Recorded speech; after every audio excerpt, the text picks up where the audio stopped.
Hello and welcome to the Tuesday Night Music Show. We have a cast of celebrities tonight joining us. Mr. Howie Darkstar, who is our superstar engineer producer, did a show right before this one because we're recording this one early. I've got stuff going on this week. I can't be here to do it live tomorrow, unfortunately, again, but maybe next week. Anyway, he just did a show with the girls on grammar. And I thought right here on the top of the show, we'd go ahead and pick on him a little bit. What do you say? Okay. Not too much. Stick around. Yeah. Too much. Well, first of all, I mean, hearing Lori talk, we must trigger the hell out of her on the show. I think so. Just everything we say she must just be pins and needles. I get yells in the background from Michele all the time. That's not proper. What? And I'm trying to do the show. And I'm getting this voice. I'm not going to attack anybody. Don't worry, girls. I'm not going to beat you up.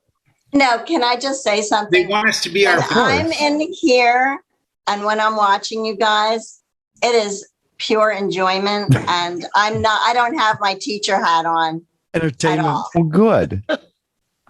Seriously. It Vegas, is like, do you see, I'm practically doubling up with laughter most of the time, like in the chill room. I'm just saying. So Jay's in Vegas. No. He's in Vegas. He's in Vegas. And he got a shout out. He got a shout out from the lanyard guy at Wedding. Yes, the lanyard guy who I don't know said, "Hey man, love your show with Brian and Howie." I'm like, "Oh, awesome. Thank you." And the guy next to me was like, "Well, you have a show?" I'm like, yeah. I'm kind of a big deal. I'm kind of a big deal. I'm on the Tuesday Night Music Show every week. We should always do this because I have a little mini fridge right next to me, and like literally, like just talking, I can keep constant. And look, more White Claws. So nice. Yeah, because we all need you more intoxicated on this broadcast than you already are. We all need you to be more loopy got my stuff. and more chatty. Yeah. So please drink more. It helps. Have you guys figured out a mute button for Jay? I was gonna have Howie integrate that, and hasn't get worked around yet. to it. No, We'll get around to it. Michele, our lawyer, I do. Izzy Iskowitz from Dewey Cheaterman Howe. He's put that in the contract. No mute button. No mute button. Yeah. Well, Yep. That's why we're making $600K a show. And I was doing things as Howie's show was happening, and I was listening, not sitting here watching, but I was listening to some of the things that you were saying. And something Jay said off air I wanted to address right away, though. You had said that you feel like that society is just like, it's de-evolution at this point. It's getting worse and worse and worse. Devo needs to redo their entire act. And Right. Well, I kind of disagree there. And the reason I do is because I was thinking about some of the things that Lori was saying and Michele was saying in the earlier broadcast, where they were talking about the use of there. Like there's several different ways to spell that.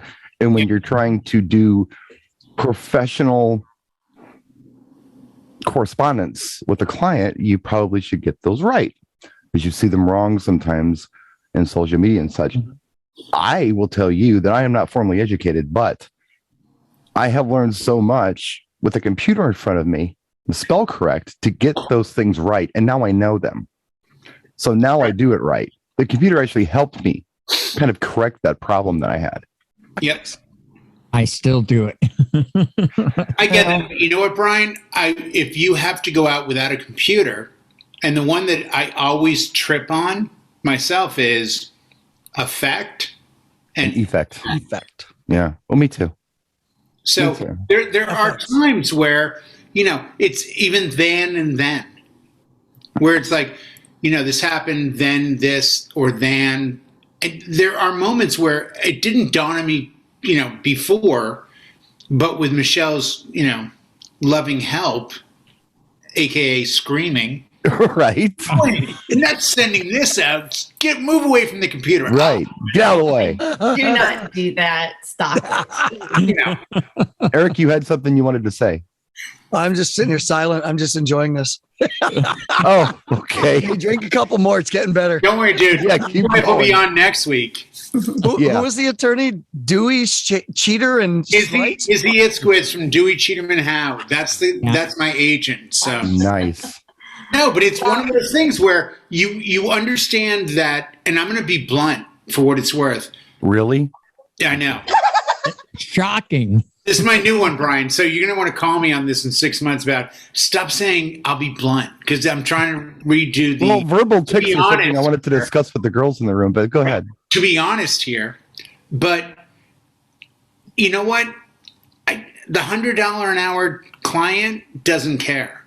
Mm. The $300, $400, $500 an hour client does.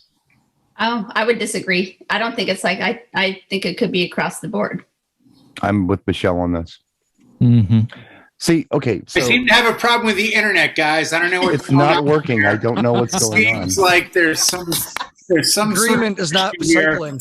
Planet Hollywood is not working now. I put a picture up today of my parents when they got married in 1959. And if you don't know, my family is from what they would consider Southern Indiana. And there's a very different way of speaking down there than would be the American accent, the California television accent, I guess is what you would call it. There are words we use. Oh, hell yes. So, okay, Stevie's mother, all right, who, is a friendly of mine now. Let's just call her that. We're cool. Used to correct a lot of the things that I used to say that were, and excuse me, I have brain damage. I'm going to try to get this word out. Colloquialisms of the region. And I was ridiculed for speaking in this way. I didn't write this way, but I spoke this way. And she shamed me for it. So that happened to me so much that I really resent grammar police. Like anybody who tries to correct me like that, I resent them because really I'm doing my best and I'm speaking as I was brought up to speak. And I don't know, there's a conversation I had with my daughter probably, 10 years ago. The kid is smart. She's really smart. Yeah, Stevie's smart. And she was speaking, I felt like, over people's heads. And I told her, I said, Stevie, listen, I give you an A+ on grammar. And I give you an A+ on just knowing all of these nice big $5 words. But I give you a D on being able to effectively communicate with people because you're talking over their heads. Bring it down to folks a little bit. It's a little more friendly that way. When you start, using all of these big $5 words, like they're going out of style, some people may not want to talk to you. Some people may think that you're talking about the hoity-toity snooty thing. Yeah, I think that's where that comes from. It's like a superiority thing, especially if you take that and you put scolding people for using colloquialisms on top of that. One that I can give you an example of that she used to torture me about was "idn't" and "wasn't." I know these aren't real words. I know they're not, but that's just how people speak where my mother and father are from, and that's how I was raised to speak. And I still use those words. I got rid of a lot of it. Like I don't say washing machine anymore. That I don't do. But well, growing up in the woods in Tennessee, Brian, it's a little bit different when you age it.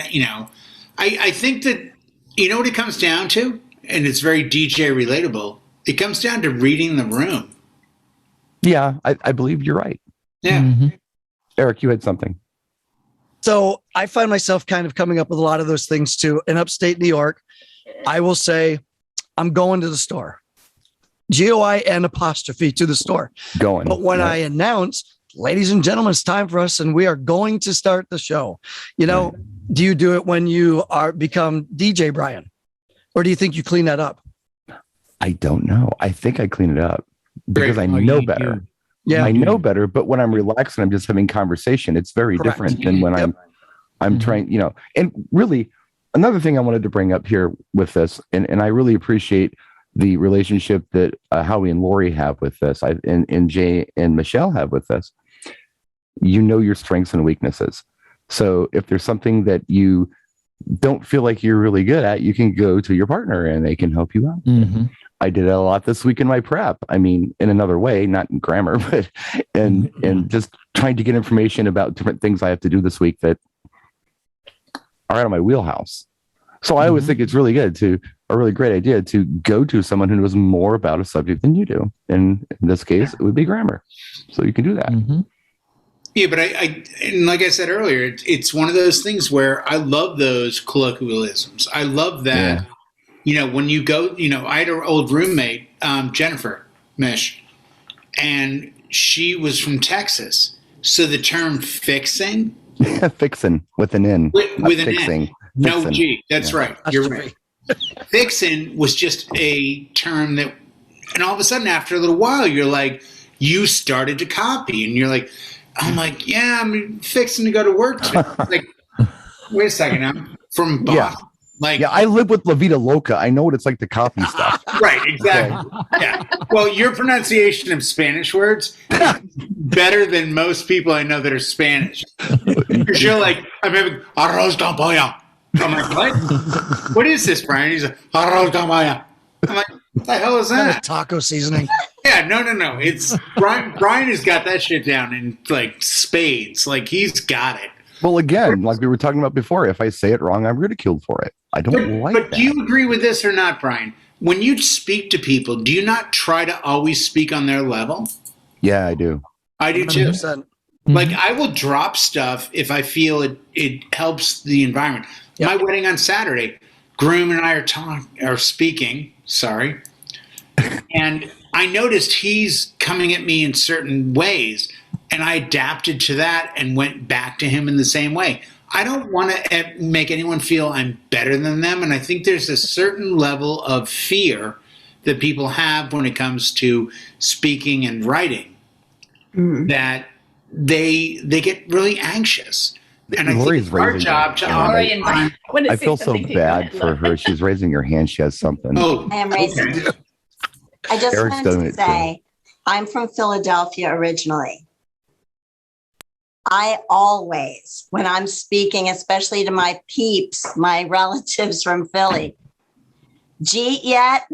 I mean, come on. I am not as proper as I am at school. Right. I have to be setting an example. And I also have to bring it down because I'm working with learning support kids in 4th and 5th grade. But even in a text, when I'm using colloquialisms, if I say I'm going, Goin apostrophe, I don't leave off that apostrophe, but absolutely, because that's the way I speak in real life. But when I walk through the doors of my building, this comes over and I'm not going to swear. I'm not going to use the proper grammar.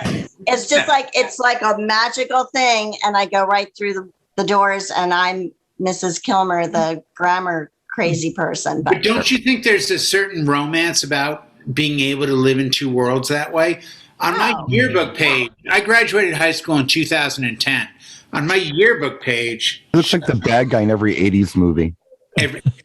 On my yearbook page, the jock that beat everybody up with a sweater was SUP, S-U-P. Girlfriends. And S-U-P is what is up. But we said SUP. And it was just that thing, you know? Mm-hmm. It's just like, hold on, staff's here. Oh, thank you very much. Appreciate it. Eric, you had your hand raised like a polite young man. Well, you know what? All right. So that goes back. You said Lori and I both had our hands raised, right? Yes. Fun fact number 123 of Eric Wilson. He used to teach English composition at Paul Smith College for a few years. Oh, wow. Oh, so we whoa. we Throwing both that raised our ring, hand. aren't you? This is how I got into this whole career of entertainment full time. So I learned something from the Guru Jay.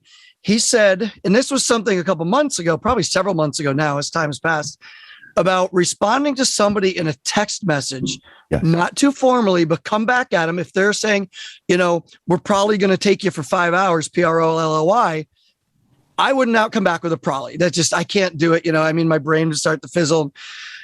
But I think that hitting them, you know, straight on and not going over the top of them, I think is good. Yeah. You know, and Responding responding to an email if they say, "Hi, Jay, our wedding's going to be on such and such a date," and you respond back, "Thank you for the email, Brian. I'd love to discuss it further." And they don't come back with your name. They just come back with, "That sounds great. Let's talk Tuesday." You wouldn't come back with the name again. You follow what I mean? Yeah, you have to respond in kind, I think. It becomes conversational level, at that second point, level, and then even I would still sign my name. The third time I respond, it's just EW, because I think we're getting more personal now. Yeah. Less formal. So right. I think you have to bring to the game what they're bringing to you. And that's where the challenge for me has always been as we've moved forward. You know, you go back 10, 12 years ago in emails where it's like, "Hi, Jay, comma, you know, we saw you at a wedding. We did this. And there's this whole, soliloquy about everything they've seen. Can we talk?" Now it's like, "Hi, Brandon," because they think I'm Brandon of Brandon Entertainment, comma, how much for a wedding?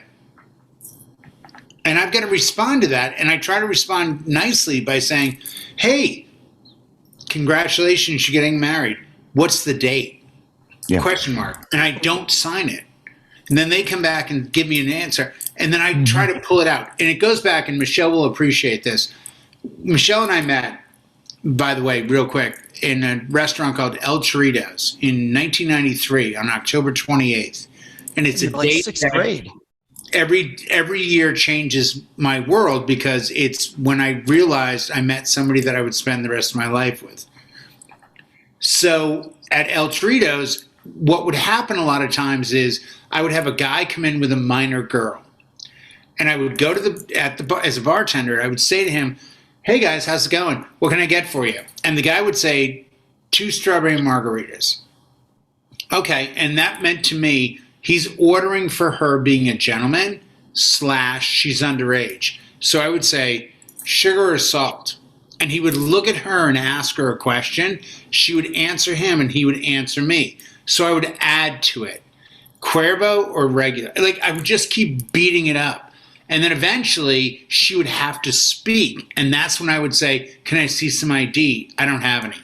And it was the biggest giveaway of, you're not ready for this kind of thing. And it goes to the comments, "Hey, we're getting married. Hey, good for you." Like, good for you. Like, better you than me. Like, wow, that's awesome. Like, there's no question here. We're getting married. Okay. But we have to be professionals. And I've always found when you give them the 2 paragraphs of, "Well, that's awesome, I offer all these things," you're missing the point. I think it's Alan Berg that said, "Respond in kind." Like, if they send you a 1-line, question, "Hey, I'm getting married on July 10th. How much?" Answer them in 1 line. So that sounds great. Where? I have a question for Michele. Do you appreciate this? Like Jay said you were going to. I was curious. He said you brought up the El Chorritos when we met on October 28th, 1993, when I realized I had met the woman that I would spend the rest of my life with and be deeply in love with her forever. 7 years before you graduated high school. I appreciate you said that, or I appreciate that we met. Okay. Apparently, I need to call Dewey Itzkwitz, who is Izzy Itzkwitz's lawyer's brother, and have a discussion now. I can't believe this is happening. There's something that I've done before, and I do my best to not do it. And that is, we're talking about speaking to people on their level. Yeah. I think you can go too far. Oh, I do too. And I've caught myself doing that before, and it's embarrassing. It's very embarrassing. Like if I'm talking to somebody from the South and I start using a whole lot of Southern words. There you go. Well, I'll be at the preview. All of a sudden, y'all's coming out of my mouth. I'm like, I don't speak like this. I'm playing down to them at this point. But don't you play that out? The way to go. But you say you're playing it down. Right? Don't you also play it up a little bit when you get that accent? If you're on the phone, where you're like, "Where are you from?" "I'm from Mobile, Alabama." "Oh my God, that's awesome!" And you try to find that connection where it's like there's common ground. When I speak to my brother, who still has a strong Oklahoma accent because he lived there for probably 25 years, right? I find it coming out. And he has a dope yellow Datsun Love. No, it's not that. Datsun, the Chevy Love. But it's there. It's there. Yeah. When I speak to certain people, I need to just realize that there's like a buffer zone that I'm okay in, but I can go too far. Right. Robin Williams, I think it was in the movie Mrs. Doubtfire. He was doing the puppet show or something, and the producer came up to him and said, "Man, you really do well with these kids." And he says, "Well, you don't play down to them, you just play to them." Mm-hmm. Right. And I never forgot that. I'm like, that's that totally makes it. sense. So when I use words I wouldn't normally use with people in conversation to try to be hip and cool, it's just whack. I can't do that. I got to stop myself from doing that. I've done it. It's embarrassing. And yeah, it's just a confession. when you and I speak on the phone and you say "Afternoon, Governor," and I'm always like, yeah, always. Always. I think that the one time that it can play in your favor, because I know you've done this, Jay, is no, I haven't. You know, being from Boston. Oh, you yeah. put on that Boston accent in a heartbeat if you have a client who's from Boston or, from the East Coast somewhere that you're familiar with, and being able to, relate, talk to them. Yeah. They bring on the lingo and then they have a common ground and it creates a relationship. And yeah, because stupid Red Sox fans, they all support each other. Yeah. Well, but I think that's, is that natural or is that a conscious decision? I think that it's you're going there? No, I think it's conscious that you're going there because you're excited.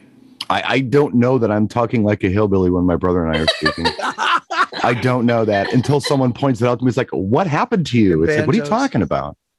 Oh, sorry. You got a piece of straw hanging out of your mouth. Right. I don't even know I'm doing it. It just comes out. I didn't know if it was that was the Marlboro Light's been replaced by a straw husk or something. I think that was the same sort of thing in Vegas when we were there. When we first I'm here now, by the way. I'm in Vegas. Met John C. I met him first, at the Monday night get together. Yeah. And then you were there and you guys were at the bar and I came up. You didn't know that I already met John and you were talking in that Boston accent, but you were like, "Hey, why don't you meet my brother from Boston? This is John Colley. I'll die for this guy," and I was like, "Yes, yes, I did. We did." And we were laughing. We said, "Yes, we met," but you were full Boston. Just so we're clear, Michelle, this was a night where I was drinking Diet Coke. Mm-hmm. And I feel that the saccharin in the Diet Coke gave nothing with the saccharin. That's a thing. Yeah. That's still around. I've learned a lot tonight. Eric's revealed a big secret about being a professor. And Jay, with the word soliloquy, oh my God. That was impressive. He cashed that one in, like dropping it like it was hot. It's like, I got one for you. I do what I can. He bombed us. Isn't language, though, a lot like music? Because depending on where you are and who you're speaking with. 100%. Mm-hmm. Whoa, well, look at poems, Lori. It's a great example. You read a poem that you look at the words initially and go, "I don't understand where this is going." And then you reread and reread and reread, and you suddenly go, "Oh my God, what a beautiful image and picture this is painted." Because words are much more artistic than we give them credit. Well, good night, everybody. That's all I got. All right. I think a very nice soliloquy. Nice, I can't even say it. I think the point is He's really talking good. like a sonnet. The point is well made and taken. That when it comes to professional communications, this is a very important thing. Oh, absolutely. Very important. Mm-hmm. We all know great orators over time. Winston Churchill being a man that was credited with having over 500,000 words in his vocabulary and quotes that he would do. And, Roosevelt with certain quotes, the man in the arena. It's a great quote. And it talks about how the person that is remembered is not the one that didn't try, but the one that didn't failed. And there are all those moments. And I think we should all love and embrace that. I love Calvin Coolidge. You say, why would you love him? Yeah, why? It's a great quote about Calvin Coolidge expressing about what it takes to be successful and what it takes to win. And part of it, the quote is very simply, you know what? We all know people that are educated. That won't do it.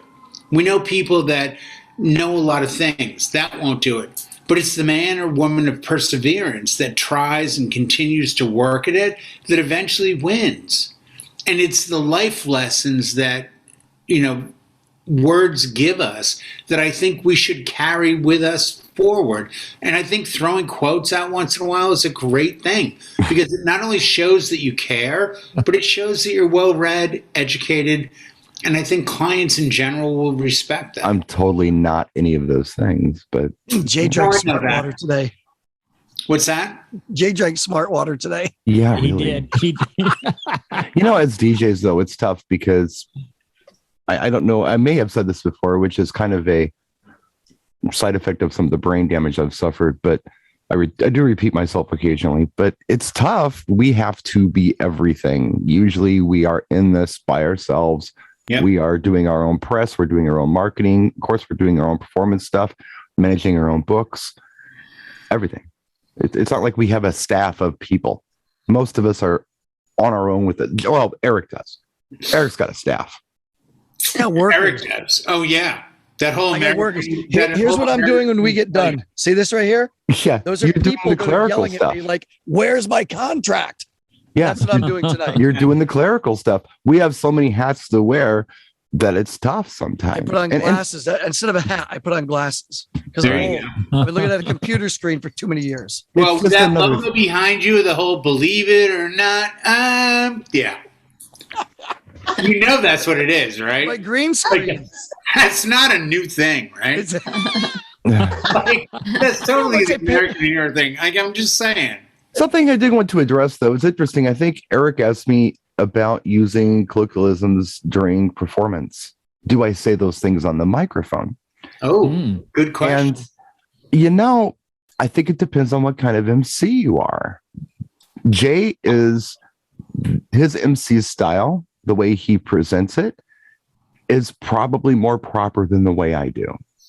But if I know they're from Boston, I will always say, let me translate. I understand we have a lot of people from the Massachusetts area, so I would like to translate. If you guys want to sit back and just have a shot, because we're going to have a wicked meal in a second, and people love that. So if I was in a marketplace where there were certain colloquialisms, I would love to play up on that because I think people enjoy it. Because people respect you if you understand who they are, what they eat, and what they're about. That's what I've always believed. That's why every time I do a show, I try to get something local in me. So when I go back to the next one, I can say, oh, where are you from? Arkansas. Oh my God, I was just in Russellville. I had this thing, yada, yada, yada. And if I bring it up, they feel I appreciate them and respect them. Well, we've been talking about MC styles, and we all have different styles. You and I both agree that our styles are different. I have said it over and over again, and to the point where people are probably sick of hearing it. I take a lot of my cues from stand-up comedy when it comes to this stuff. You do. Not that I'm trying to be funny, but I'm trying to be natural. Yes. And I'm trying to act like this isn't written down. I'm not reading a script. I'm just saying stuff. It's improvisational. And in the improv, I'm probably slipping some of that stuff in there. I probably am. But I'm definitely doing it more so in front of some audiences than others. But it comes back to what I said earlier about reading the room. You're doing exactly what you should do, because if you're speaking to a group that's one way, speak to them that way. Feel comfortable. If you're speaking to another group that's another way, go that way. Our goal and job is not to judge or be definitive in our opinion. It's to simply allow them to feel comfortable. I was reading something today, and it was said like the most hated professions out there. Okay. And the top 3 were DJs, lawyers, and the grammar police. I made that up. Where did you read this? Yeah, he just... Where did you? He was looking at he was reading it. I'm just saying. I wrote it down and I read it. That's what happened. Well, I saw the same. Heard it here first. You know, I saw a thing today in Las Vegas here. Let's go, Brandon, where they were talking about the exact same thing, and it was, you know, who do you not trust? Who do you not feel faith in? But yet, I'm at a show. Obviously, as we've stated 55 friggin' times, I'm in Vegas at Wedding MBA. Jay, are you in Vegas? I'm in Vegas, actually. Oh, believe it or not, yeah. Go to Vegas sometime. Here, we'll do the quick room tour. That's the room over there, and Like yeah, there we over go. there. well, not sweet, but nice. How's that? This isn't a suite. I don't. It looks just like a room to me. Where's my phone? It's nice. I need to make a phone. It's lovely. You got to call Izzy. Yeah. Looks like it's got 3 rooms there. Maybe I'm wrong. Was a bathroom? Well, I'm sorry. 4 rooms, but you know, it's not what I expect. No, but it's one of those things where I'm talking to wedding professionals about dealing with clients, and it's so funny to me to hear the perspective of, well, just tell them. And I'm like, I really want to work with them. I don't think you can ever work with someone you tell. I think you can work with people you ask or suggest or, you know, but not tell. So I kind of like your perspective, Brian, on, yeah, I'm gonna bleed this in. I'm gonna kind of become you, because if you speak to people and what they want and hear and know, they're gonna be happy. Isn't that what it's all about? I don't know. I mean, that's just a style, and there's no right or wrong here. I really do like Michelle's perspective on this. I was listening to her speak and talking about, you know, the points that she was making and how, and their level of importance to her. And I felt like Michelle was sensible about it. I felt like that it was friendly. I didn't feel like I was personally being attacked. Lori, on the other hand, I felt abused. I felt like I was getting smacked around. Oh, goodness. I'm telling you, Wow. you were very. Oh, It must be this Honey, way, shut off and if the it's not this computer. way, it's incorrect. Go like and this and shut off. I the make computer. children cry. I can see how. No, I make it super fun. I wasn't enjoying myself. I am now because I'm in charge. I can say whatever I want, but I'm just picking on you. No, really. Thank Brian's you so pulling much. hey, it's the stroke thing, and just I have that too. I do legitimately Just in have case that. you need And to- the words. No, I know you do, but I love how you're gonna this Yeah. gets waived. Poor Lori's gonna be like, what the Yeah. hell? Yeah, I'll tell you what. I'm gonna go cry into my No, you're soup. fine. You're fine. when I'm under stress or when I'm tired, I screw up words. It's just what it is. Well, So do And- I. No, I mean more so than I did before I had brain damage. I remember the first time that I got called out on it. I was embarrassed. It was in Vegas. I was talking to one of the guys, the setup. Yeah, there where Jay is. I was talking to one of the guys at one of the companies that I was doing some stuff for.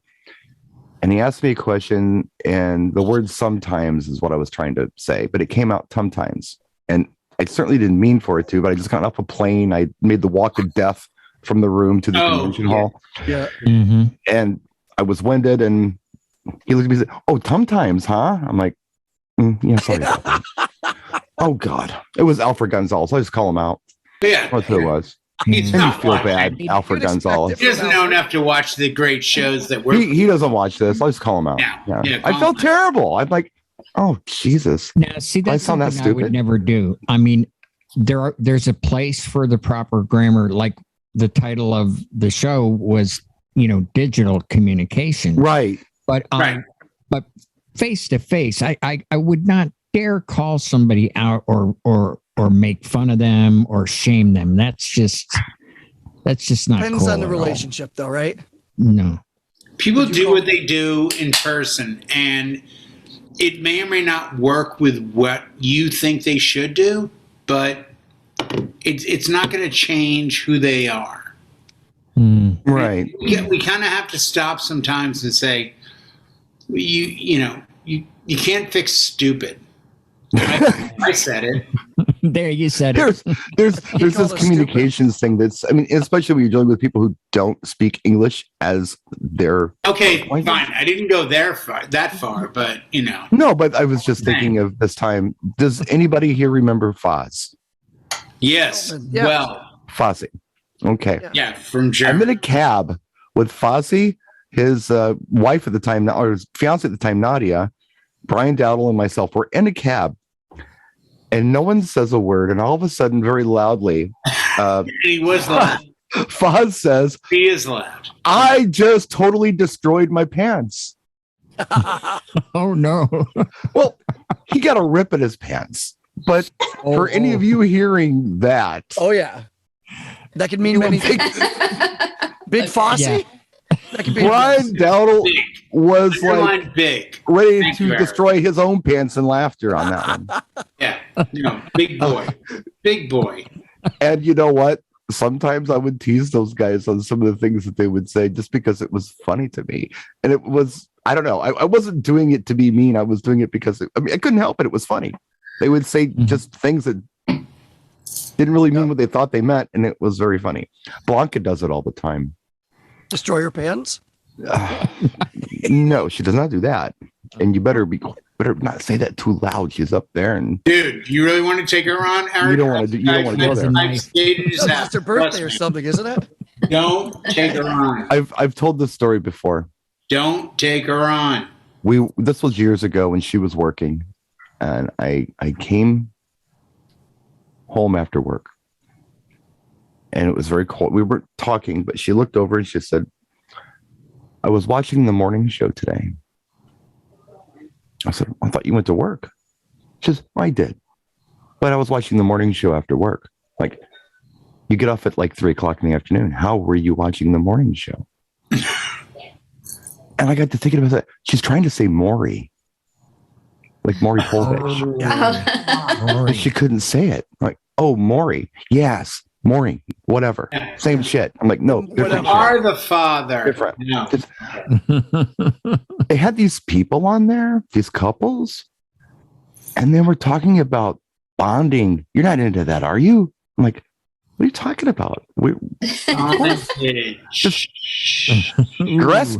I don't know. That's pretty gross, man. I'm like, oh, bondage? Yeah, bondage, same shit. I'm like, no, honey, not the same. These are the kind of things we do a lot. I was going to start a blog called Shit Blanca Says. Yeah, that'd be good. Some of the stuff is very funny. Yeah, no, she's a doll about that stuff. It's like, even when I stayed at your place, it's like, hey, you want to come with us? Going here. It's like, no, 2 packs of cigarettes, coffee. Okay, we'll go. Like, there was no discussion. Yeah. No. I'm like, so what are we doing? He's like, well, drive you around, show you the town, this and that. Cigarettes, coffee. Yeah, all right, cool. Yeah, there aren't too many questions around here. You kind of know what's going on. I think, Brian, what it comes down to is, and I certainly see this with my 2 beautiful boys, communications are different now. They're not what they were. But I will say they are very similar to what we did then. My example being earlier when I said sup. Like in Boston, I would say, hey, sup, S-U-P. And that is, what is up? And we all have these expressions that we know and use, and we get it.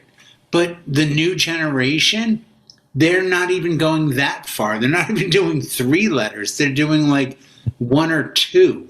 SLAP. Like they can't even express that. Well, so while we're on the Or subject, they just use acronyms, Right.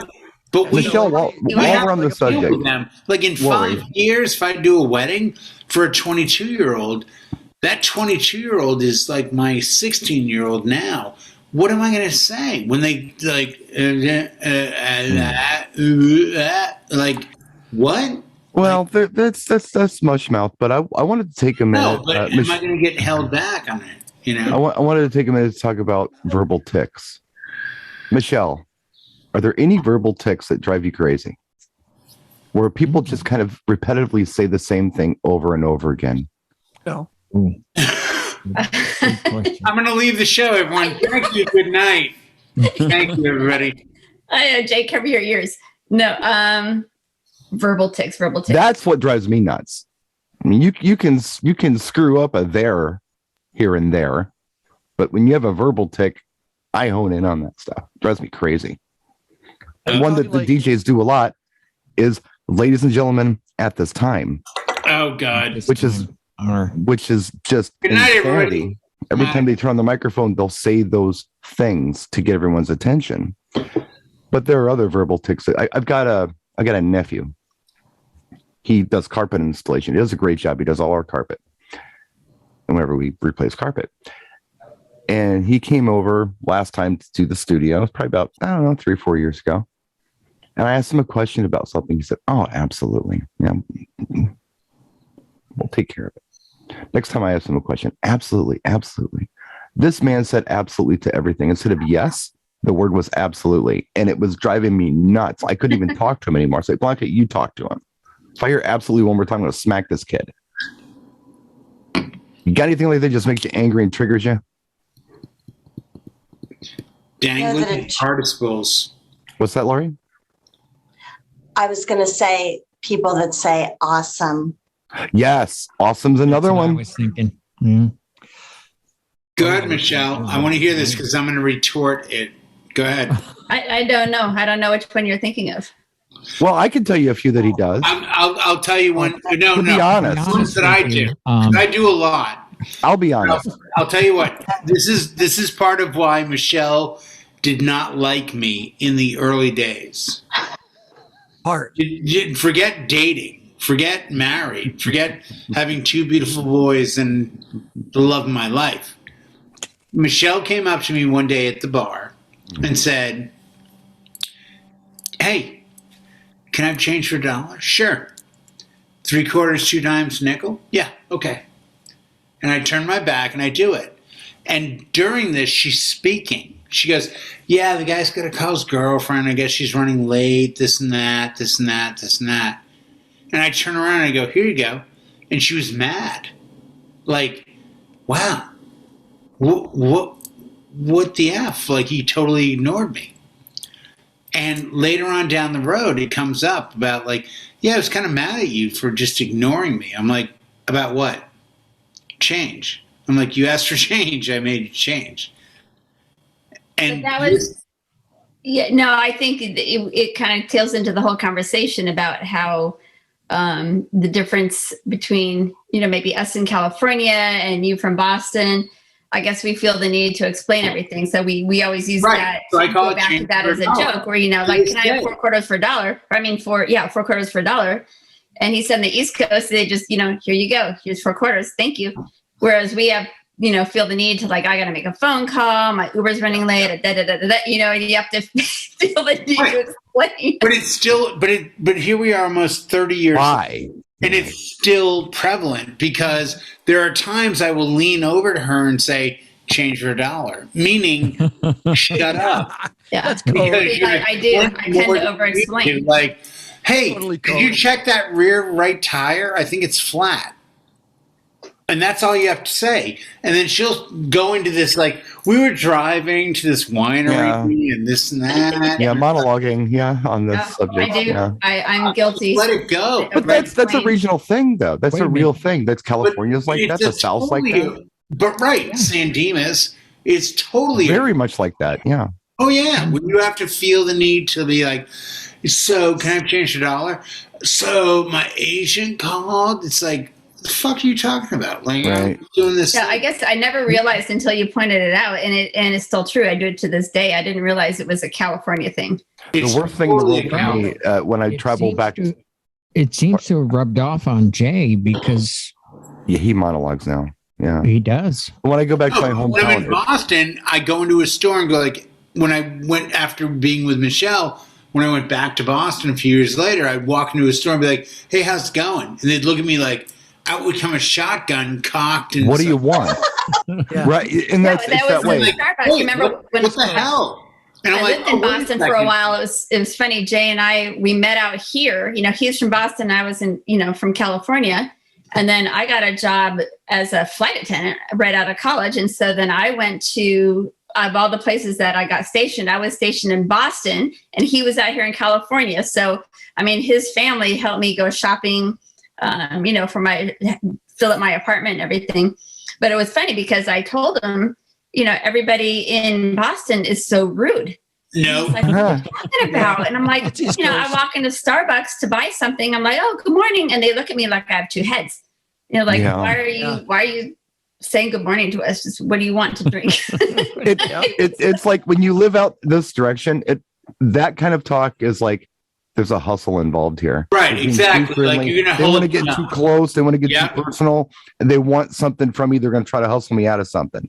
But That's Brian, being part of your life being out here and you coming out here so much, you understand that's just Cali. Like, hey, how's it going?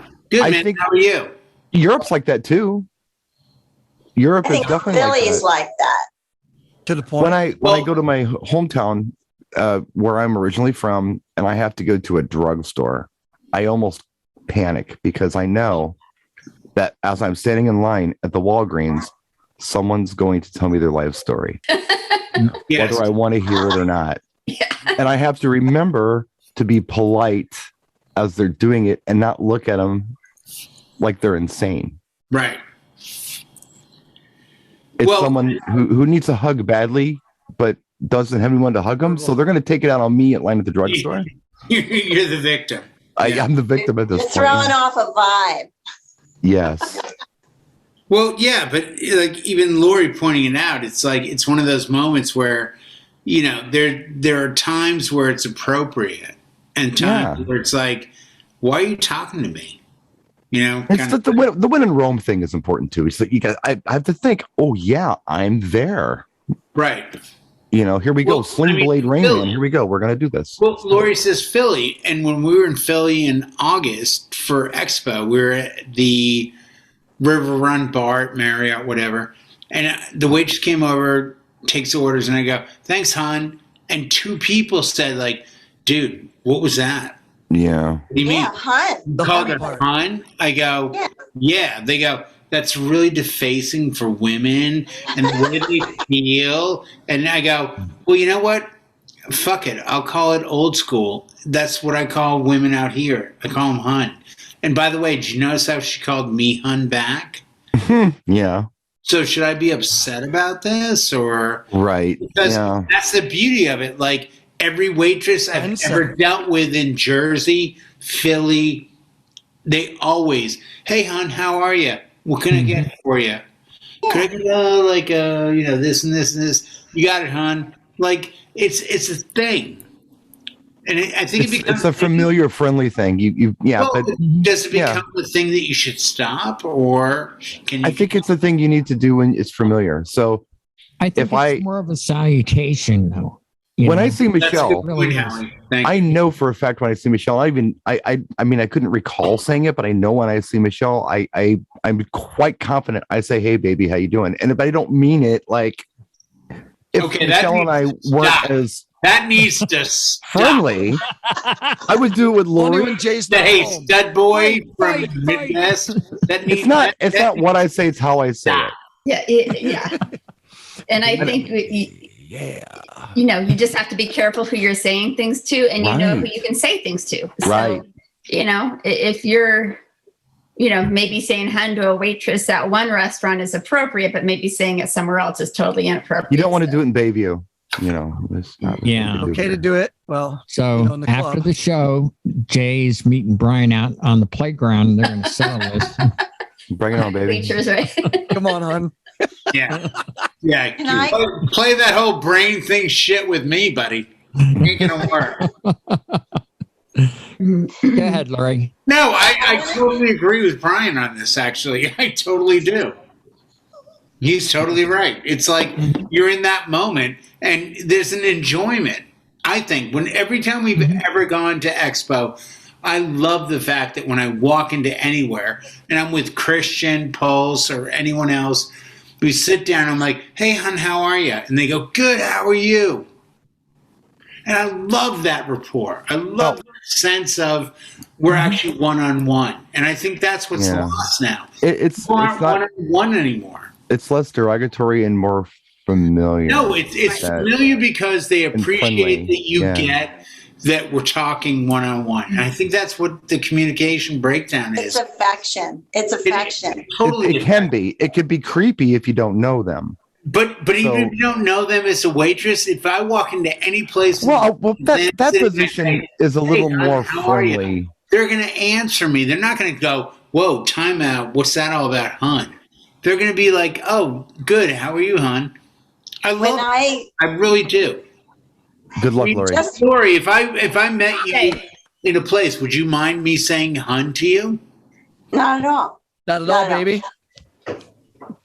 But here's the thing, like just moving 60 miles from where I was in Bucks County, like I was from Philly, then we moved to Bucks County. Just coming up here to the Lehigh Valley, I'd be walking down the street, walking the dog or whatever. Hi, how are you today? And they look at me like I have three heads because I can't help myself. That's who I am. Right. But in this area, they think there's a hustle or where are you from? Because I worked at Friendly's Ice Cream when I first moved up. Love Friendly's. There you go. Lori, can I get a fribble? Can I get a fribble? Yeah, and you can have a big beef cheeseburger special. Yes. Yeah, all right. Cool. So anyway, but when I came up here and I was waitressing at Friendly's up here, I had been waitressing at Friendly's like when I was 16 and worked my way through school in Doylestown. Everybody was like, "Hey, hun, how you doing? What can I get for you?" Yeah. And that's just the way it is. Like, everybody's like, "Come on, sit down." If somebody came to the door at my mother-in-law's house, she'd be like, "Come on in. I'm just serving up some spaghetti or whatever." It's like, come on in. This is how we are. Right. That's not how this is up here. Right. It makes a difference.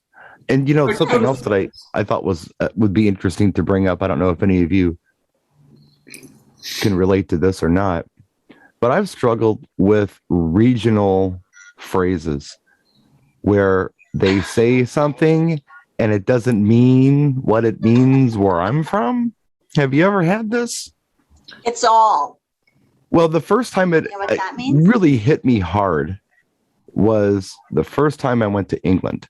I was staying with a family, and we had talked about, before I went, we talked about tacos. They'd never had tacos before. Well, they'd never had root beer either. So I brought a 2-liter bottle of root beer when you can still do that. And I brought everything I needed to make tacos. Well, they didn't like the root beer. They just flat out didn't like it. It tastes like cough medicine. It's like, okay, we're not going to drink this anymore. Which now root beer tastes like cough medicine to me because I can taste what they were tasting. I regress. I made tacos. I made a beautiful taco dinner. So what do you think? It's nice. Oh, I'm sorry. Apparently that's what you say when, instead of "it's good," like we would say here, like, "Oh, it's very good." Is it? That's nice. Like, it's good. But I didn't know that's what that meant. And the other thing, would take that as I can barely choke this taco. Right. Right. Yeah, it's nice, I guess. But they actually liked it. Why we left them. The word was weird. Well, let me a quick one, Brian. In your house, I know I've been to your house. Mm-hmm. You don't have them, but I'm going to ask you to kind of conjure up what word I'm looking for. If you had in each room a cast iron thing that heated that room, what would you call that? Radiator. Okay. Now, I will go to my friend from Lake Placid and ask you, if you had a cast iron device in a room that heated the room, what would that be called? We're still radiator up here. You are radiator. Okay. Because I grew up with, my mom is from New York. Mm-hmm. My dad is from Boston. But when I went to New York, my expressions on things were radiator and umbrella. And let me ask you this, Brian. You have the disco area out in the front. What is that called? What is that area out front called? It's funny because I call it a porch, but everyone in Europe calls it a veranda. But Eric, what do you call that thing out front? It's either the deck or the porch. Okay, obviously you people hate me, so you're not working with me at all. I got nothing for you. In front of a house for someone from New York, and Eric, if you are actually from New York, the stoop, you should be ashamed of yourself. I usually am every day. Okay, I'm just telling you now. I wake up that way. Okay, good, because that's how you should feel. The front area of the house is the stoop. Well, a stoop I think of as a concrete thing. Yeah, like Yes. a little couple The of steps. stairs. Okay, I have a stoop in the back. We have a porch in the I'm front. Wrought iron railing. Yeah. But I'm just saying, like, Brownstone. there's all these little things. Like, I loved having my mother would say coffee, Coffee. an umbrella, and radiator. You know who says But Dad coffee? would say coffee. You know who says coffee? Rachel No. Lynch says coffee. Does she say coffee? She says coffee. Yes. She's from It's very Connecticut, funny. in a very ritzy Yeah. area. I pointed out to, oh my God, I said, that's like, yeah, it's like an Edith Bunker flashback every time you say the word. KW. But you know what? To kind of bring it all back to what you started with, isn't it great where you can feel as though you're connecting with people on their level? Except when you are confused, which was the other thing I wanted to bring up about my England trips. When I started to go to England on the DJ capacity, when I would go to BPM, you'd fly in, maybe the day before, you get some rest, get cleaned up. You bought some clothes for the trip. You showed up at the show. People saw you that knew you, and they would look at you and they would say, "Hey, Brian, you okay? You all right, Brian?" I thought I was. I mean, Until now, maybe I look tired or something. Are you okay? It's like, yeah, I'm fine. That's how they say, "How are you?" They don't say, "How are you?" They say, "You okay?" Well, I mean, Becky, And it was confusing. good? Are you good? I thought I looked like hell. I'm like, I must have right? crow's feet. I must look this haggard. Everyone was saying it to me, and I It's a got a Cali complex thing. about it. No, it's Callie thing today. Hey, man, how's it going? You good? Meaning, is everything okay? Yeah. No, that's okay. But you okay? I haven't heard that. Like in a minute. inquisitive, like, You okay? is everything all right? Yeah, you good? You okay? That's what you say to someone who falls down. Right. You need You a know? doctor. When they fall down, you don't say, "How are you?" You say, "You okay?" Do you have a skull fracture? No. Okay, good. Yeah, it's just two countries separated by common language. But I think it all wraps back around to being able to understand that sometimes you need to speak to people on their level. But not play down to them. Just play to them. No, never play down. But if you're comfortable, do it. Like if I get a Boston client, I am so excited where I'm like, dude, I'm slowly dropping like Neil Diamond, Sweet Caroline.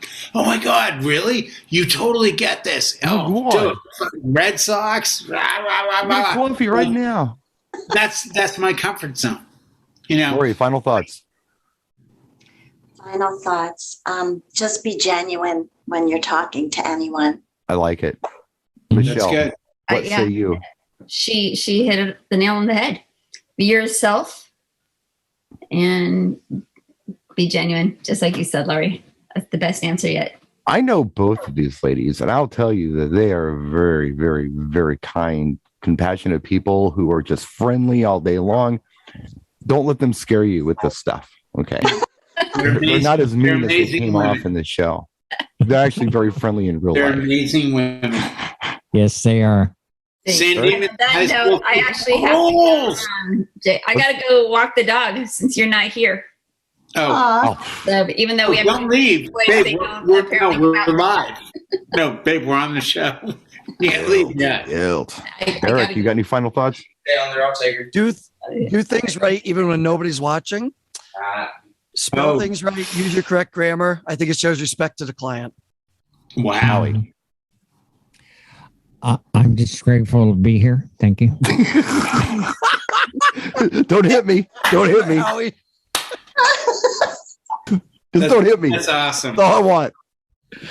I tried to go like straight and honest and nice, and Howie just You did trumps me with well. that. You did well. You Please did don't well. hit me. All right, let's put a fork in this. We were only supposed to do this for Hold on. I didn't get my chance. Oh, Jesus. I'm so sorry. Oh, my God. Okay. Seriously? The extended remix. Let's do this, Jay. I'm gonna even move for this one. You ready? Here we go.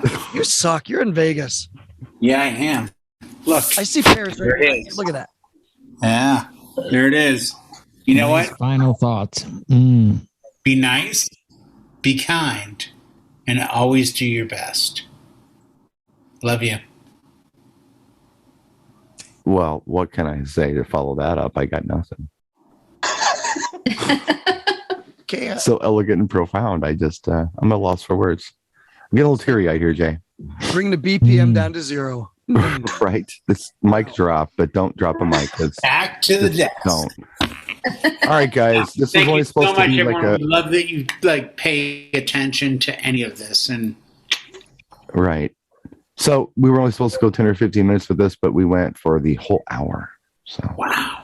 I think we were just having fun. Well, okay, fine. We did about 15 minutes, shaved to 45. But you know what? That's just how the shows go. Yeah, that's how it goes. It is what it is. And we know better that. tomorrow than today. Thanks, guys. We'll see you next week.